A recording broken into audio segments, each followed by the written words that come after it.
নমস্কার, আমি ডক্টর অশোক কুমার চ্যাটার্জি, একজন কনসালটেন্ট হোমিওপ্যাথ। আজ আমি আপনাদের সামনে টিউমার নিয়ে কিছু আলোচনা করার জন্য উপস্থিত হয়েছি। আমার এই আলোচনা আপনাদের যদি কোনো কাজে লাগে তাহলে আমি নিজেকে ধন্য বলে মনে করব। দেহের যে কোনো জায়গায় কোষ ধীরে ধীরে বা দ্রুত অস্বাভাবিক ও অসামঞ্জস্যভাবে বৃদ্ধি পেয়ে ফুলে ওঠাকে ইংরেজিতে টিউমার বলা হয়। বাংলায় আমরা অনেকে আপ বলে থাকি। একই ধরনের কিছু কোষ অস্বাভাবিক প্রক্রিয়ায় একই রকম কাজ করে টিউমার সৃষ্টি করে। আসলে আপ বা টিউমার দেহকোষের অস্বাভাবিক রূপান্তর বা নতুন কোষের সংযোজন। প্রাপ্তবয়স্ক মানুষের দেহে গড়ে 30 ট্রিলিয়ন কোষ থাকে। নিয়মিত কিছু কোষ মরে, আবার নিয়মিত কিছু কোষের সৃষ্টি হয়। ডিএনএতে কোন কোষ হবে এবং কোষের আকার কেমন হবে সেই নির্দেশ থাকে বা নিয়ম থাকে। ডিএনএর নির্দেশেই সব হয়। পুরো কোষগুলো মরার প্রক্রিয়ায় থেমে গিয়ে শরীরে আবর্জনা মতন জমে ল্যাম্প বা চাকতির মতন প্রকাশ পেলে আমরা সেটাকে টিউমার বলি। কোনো পরিবারে বংশগত টিউমার হওয়ারও প্রবণতা থাকতে পারে।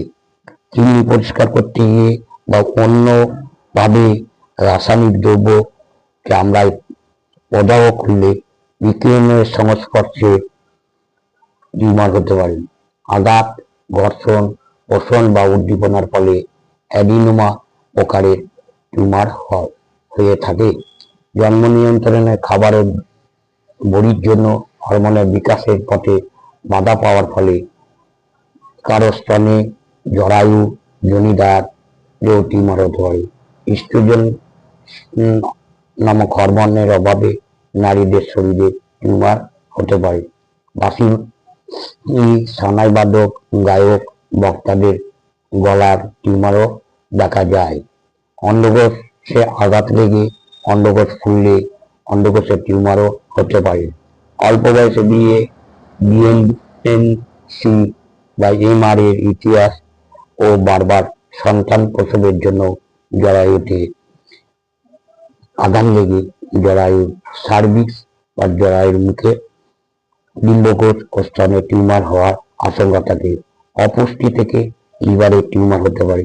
টিউমার 3 প্রকার: বিনাইন, এগুলো নরম হয়, খুব একটা শক্ত হয় না, ধীরে ধীরে বাড়ে, কোনো আবরণ থাকে না, উপরের চামড়া আলাদা মনে হয়, পাশের গ্রন্থিগুলোকে আক্রান্ত করে না, চাপ দিলে যন্ত্রণা হয় না। প্রি-ম্যালিগন্যান্ট, এগুলো প্রথমে বিনাইন অর্থাৎ ক্ষতিকর না হলেও পরে এটা ম্যালিগন্যান্ট হওয়ার আশঙ্কা থাকে। তৃতীয়ত ম্যালিগন্যান্ট, এগুলো শক্ত হয়, নিরেট, প্রথমে ব্যথা থাকে না, এতে আবরণ থাকে এবং উপরের চামড়া আলাদা মনে হয় না। দ্রুত বাড়ে, আশেপাশের গ্রন্থিগুলোকেও এরা আক্রমণ করে।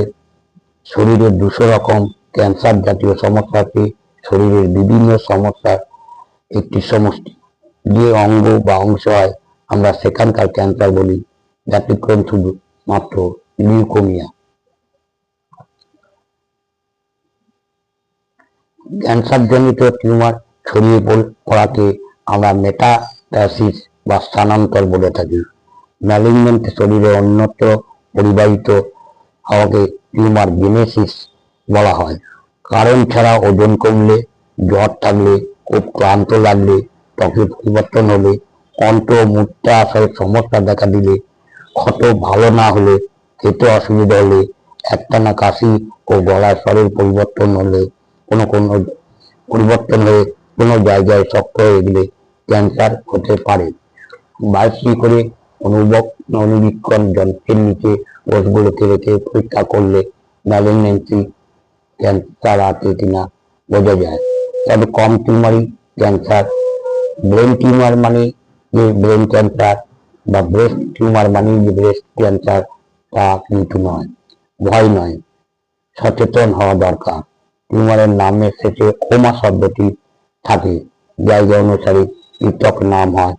চামড়ায় হলে এপিথেলিওমা, পিঠ ও কাঁধের মতো কোষে হলে লাইপোমা, হাড়ে কার্টিলেজে হলে কন্ড্রামা, মাংসপেশি যেমন জরায়ু পাকস্থলীতে হলে মায়োমা, নাক জরায়ু মিউকাস মেমব্রেন বা শৈলিক ঝিল্লিতে হলে প্যাপিলোমা, হাড় বা শক্ত অস্থিতে হলে যেমন খুলি, মুখমণ্ডল, নাকের ভেতর হলে অস্টিওমা, মস্তিষ্কের কোষে গ্লায়োমা, মস্তিষ্ক, লিভার ও রক্তের নালীতে হলে হিমানোডিওমা, ঘাড়, জিভ, বগলের মতো লসিকা নালীতে হলে লিম্ফোফ্যাঙ্গিওমা ও কম ক্যান্সার জাতীয় কম বয়সীদের শরীরে বেশিরভাগই সার্কোমা দেখা যায়। আজ এই পর্যন্ত। পরবর্তী ভিডিওতে আপনারা দেখতে থাকুন।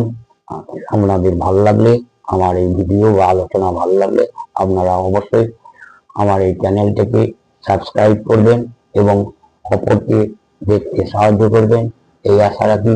নমস্কার। সবশেষে আমি আমাদের পরম গুরু স্যার খ্রিস্টান স্যামুয়েল হ্যানিম্যানের শ্রীচরণে শতকোটি প্রণাম জানিয়ে, আপনাদের নমস্কার জানিয়ে, আপনাদের সুস্থ কামনা করে আজ এই পর্যন্ত, আজ এখানেই শেষ করলাম। নমস্কার।